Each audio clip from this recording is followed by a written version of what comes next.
We're just coming for a quick walk into Clove Square today while we wait for Mum to finish work. There'll be all manner of smells for the dogs here.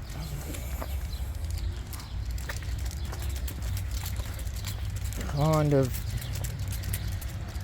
sort of a central spot for all the people who work in the CBD to come and have their lunch, pretty much.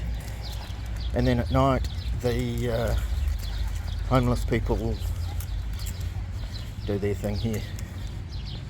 There must have been some sort of thing on here today. Come on. Weather is shocking.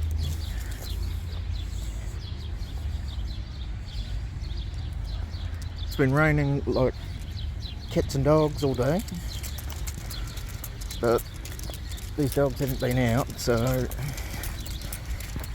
we decided it was time. Well, the poor dogs had to get put back in the car. We got properly rained off. It is absolutely teeming down now. You can probably see out the back window. You can barely see 10 metres behind us. The weather is atrocious. So that is a hound walk for today. Hopefully tomorrow brings better weather and we can get them up the peak or over to the dog park. Let's go!